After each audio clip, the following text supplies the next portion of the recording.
Nekoć središte Dubrovačke Republike, koje je tijekom stoljeća, zahvaljujući razvijenom pomoštvu, trgovini, vještoj diplomaciji, uspjelo zadržati samostalnost i političku slobodu, te postati jedno od pomorskih velesila na Mediteranu. Osim stečenog materijalnog bogatstva, kroz povijest ostvarila i vrhunske duhovne vrijednosti u svim sferama kulture, življenja, znanosti i umjetnosti. I upravo što je nekoć bilo središte Republike, danas je središte okupljanja turista koji su došli tek na sat, dva u prelijepi biser Jadrana. U starom gradu po papirima, u gradu kako ga stanovnici njegovi zovu, dio je Dubrovnika u kojem je nastanjeno svega oko 800 ljudi, iako dokumenti govore da trenutno u gradu živi oko 1500 stanovnika. Sad je nekima nezamislivo da je prije 30-ak godina upravo na tom istom mjestu Podnosrđa živjelo skoro 5000 starih, mladih i onih najmlađih. Grad je vrvi od života, mladosti i jedinstva. Danas pak rijetko susjed susjeda voli, ali i pozna.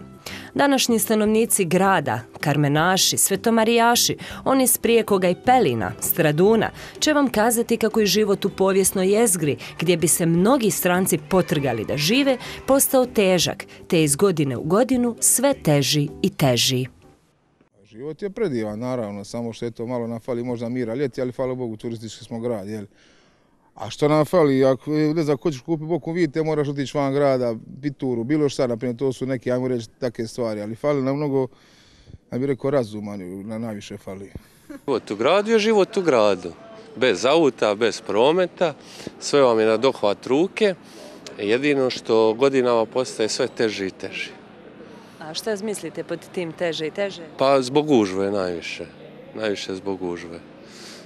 Ima li još neki možda problem? Parking, najveći problem današnjice. Parking mjesto i gubljenje vremena i organiziranje života prema parkingu. Pa evo, kao što vidite, mislim, sve više tih turista i pogotovo kruzera koji su ogroman problem za grad. Normalno, mislim, svi znamo koliko to ljudi donosi, a koliko grad može primiti.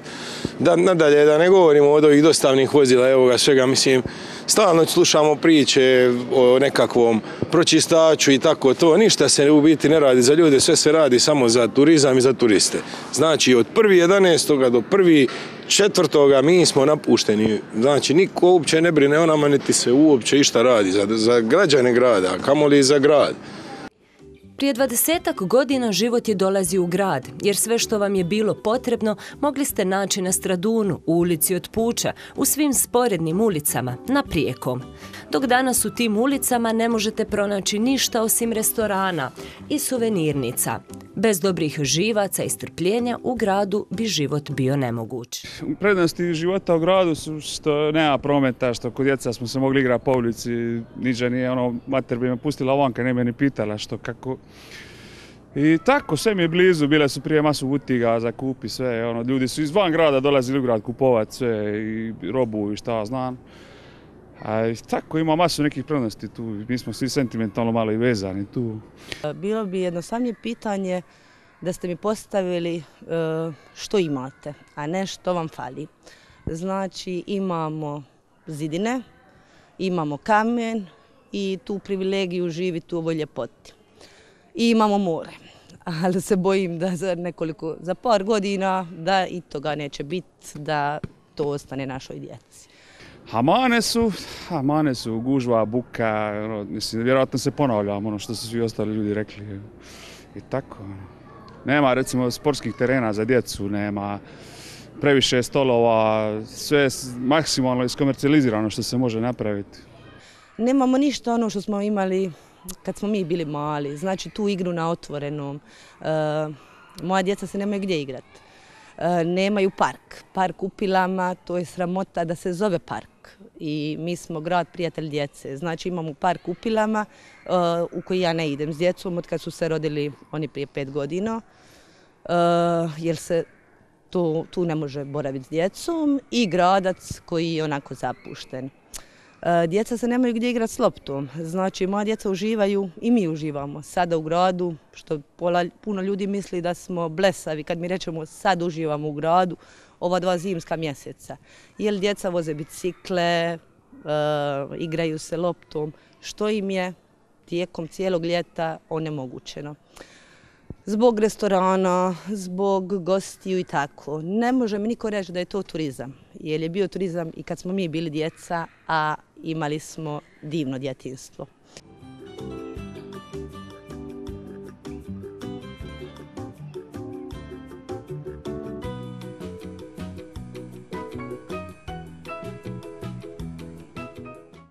A što biste vi možda promijenili? Pa promijenio bi, pokušao bi dovesti još više mladih familija u grad na neki način. Znači ima tu masu prostora što su vlasništvo crkve, vlasništvo grada, kad bi se oni malo upregnuli u to da se to da u nekakav najam povoljan mlađim familijama, nešto tako, to bi bilo izvrsno. Onda bi se vratio život u grad, jer mislim da ovo sve vodi prema slučaju da taj grad postane grad prazan, grad duhova, koji bi onda bio u funkciji samo turizma, a ne ljudi u gradu. Ni djeca nemaju sadržaja, ni park, ni igralište. Zimi se mogu igrati na ulicama dok ih se ljeti tjera zbog turista i viška ugostiteljskih stolova. Od turizma živimo i to nitko ne osporava. No da smo se okrenuli previše turizmu, a premalo ljudima jesmo, jer zbog turista nemate velikih prava, a oni imaju puno veća nego vi. Dječje igralište kao prvo. Prvo i osnovno. Gdje se ta djeca igraju? Na Stradunu. Zašto? Zato što nemaju gdje drugo. I ovo što imaju se raspada. Raspad sistema. 5 puta su ga sanirali, 5 puta im bufo. Pa ko je tu lud? Zašto? Što? Ako znači to napraviti da bi opet popravio, da bi opet popravio, da bi opet popravio, pa ajmo napraviti jednom da ne moramo popravljati više. Ma pazite, za djecu su izgradili to gore kao igralište i na Pelinama, prvo, mislim, bune se susjedi tamo, znaju da žive kraj igrališta, u čemu je problem, mislim, ne znam. Prije su se djeca igrala na ulici, niko se nije bunio, sad kad se igraju na igralištu, sad se bune, mislim. Nikome nije to jasno i niko ne razumije što se to događa. Radi se općenito na iseljenju ljudi iz grada, eto, to vam je cijela poanta, ali ne damo se mi još, ima nas koji se ne damo. Kako je prije bilo vrijeme dok ste vi bili mlađi? Možete li nam malo opisati da steknu gledatelji razliku života u gradu prije rata i poslije rata, u biti poslije 2000. jer je tad i buknuo taj turizam? Znači, mi smo se uvijek igrali na ulici, niko nas nije tjerao, dok našu djecu tjeraju. Djeca smetaju u gradu. Nažalost, to je tako. Ja sam doživjela da kolica, znači za blizance, normalno da su široka. Prolazimo ulicom sa spenzom, s blizancima, kolicima i čovjek koji radi u restoranu, jedan član moje obitelji mu se obrati, pa možete li malo pomaknuti ovaj stol, ne može se proći s kolicima, da bi on na to rekao, pa mogli ste kupiti kolica na vlakić. To je prestrašno, to je baš građani drugog reda. Eto što da vam reći. Imali smo sve živo, imali smo butiku igračaka na sred Straduna. Imali smo pekare, imali smo butige, imao si kupiti konac, iglice, imao si kupiti čavle u ulici od Talira, kako se zvala butika, zaboravila sam sada. Sve si imao kupiti u gradu i ljudi su dolazili u grad da kupe. A sad ljudi ne dolaze u grad iz Lapada uopće. Em što se tiče parkinga, em što se tiče gužve. Ali fora je tome što je prije bilo, nemam pojma, 3 do 5 tisuća ljudi u gradu koji su živjeli stalno, a sada nemam pojma, brojke su 700 do 1000. Neki govore i 2, ma ja bih volio vidjeti svih tih 2. Nekako bliže sa novim 700.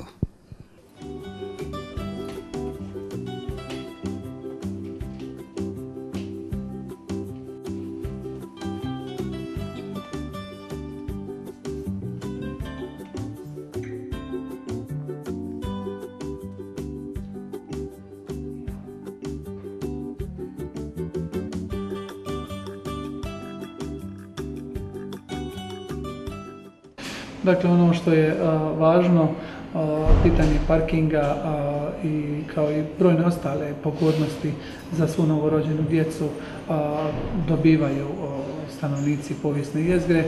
Međutim, postavlja se pitanje je li to dovoljno, je li grad može više od toga napraviti, ali i tehničke mogućnosti što je realno moguće napraviti. Pokušali smo prije 2 godine sa parkingom, rezerviranim parkingom za stanovnike povijesne jezgre, ali onda se pojavila situacija u kojem Gradski kotar nije želio segmentirati točno one koji su stanovnici i one koji imaju prijavljeno boravište u gradu, a ne žive u gradu, i stoga se od te ideje odustalo. Također imamo pitanje opskrbe, povijesne jezgre i činjenicu da i sada mučimo sa navedene, a možete misliti kako je živjeti u gradu, pa kad treba donijeti frižider, kad treba donijeti nešto veće za stan, pa kad radite građevinske radove, koliko je to zahtjevno i teško. Međutim, grad kroz projekt Centar iza grada, kojeg započinjemo uskoro i kojeg ćemo prezentirati javnosti, će sigurno dati jasne odgovore i na rezervirana parkinga mjesta za stanovnike povijesne jezgre, ali i za opskrbu grada na jedan potpuno drukčiji i moderniji način. Tako da će se na taj način osigurati povećanje kvalitete života.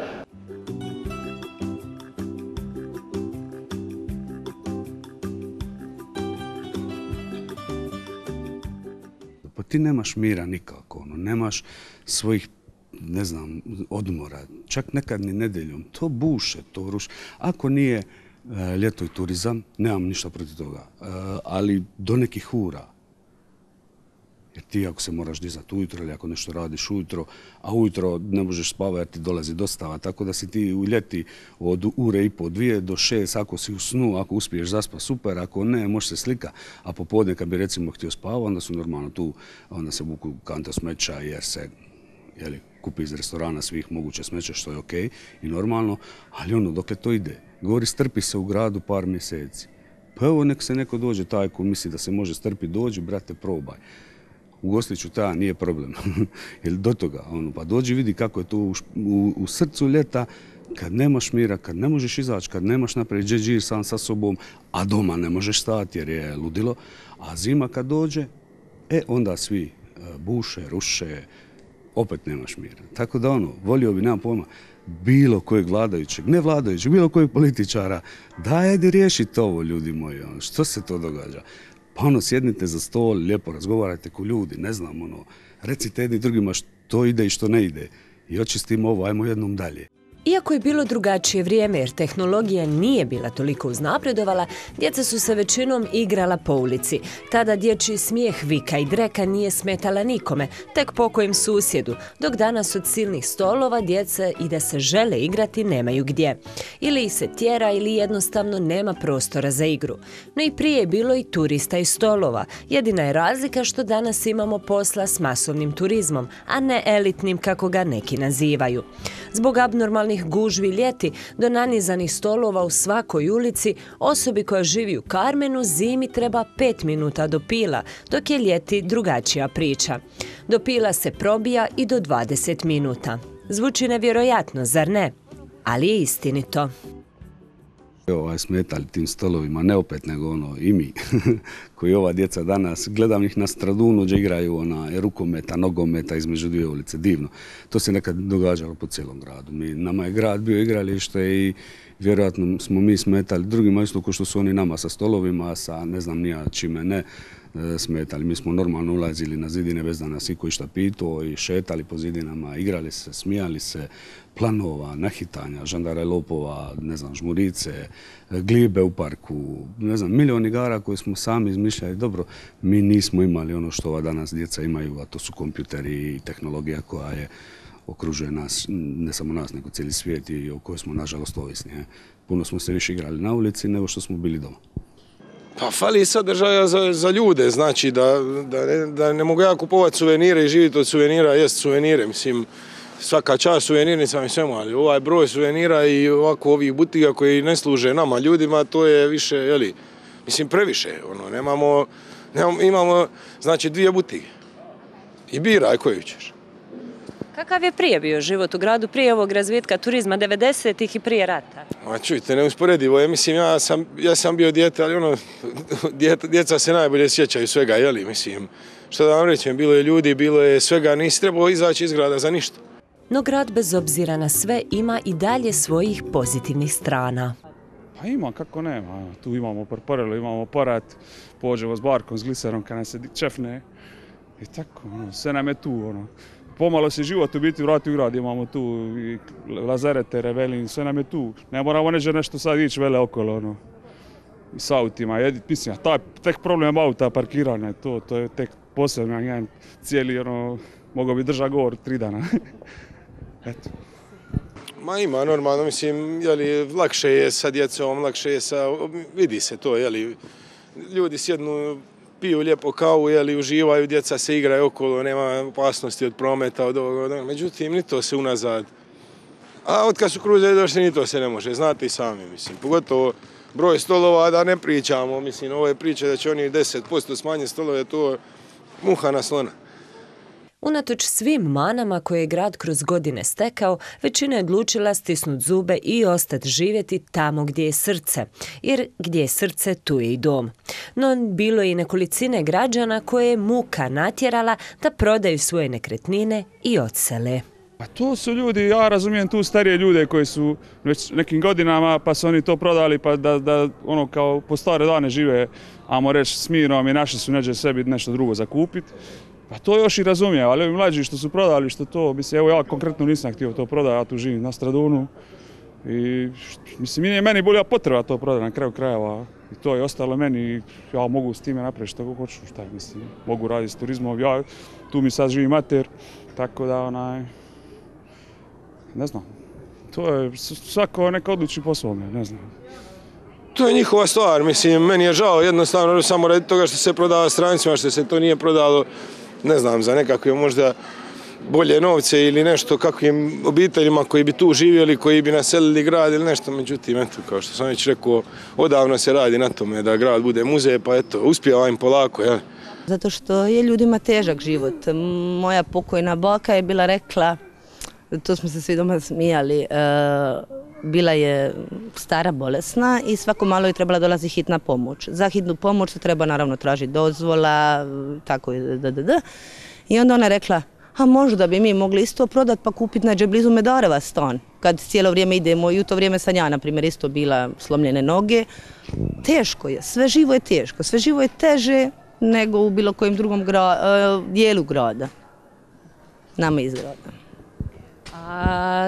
Ne osuđujem te ljude, naravno, svaki ide gdje je njemu bolje. I moj muž je isto došao na ideju koliko smo u biti sustavno si ti pod stresom. Stres je ljeti kad je sezona, stres je zimi tu s radnicima, da bi u biti kad ostarimo pošli mi na selo. Jer je jako teško živjeti. Znači meni ljeti da nema lokalnog kupališta i da nemamo barku s kojom odemo kad god možemo se maknuti od ljudi, mislim da ne bi mogli funkcionirati. I vikendom kad možemo pobjegnemo u prirodu.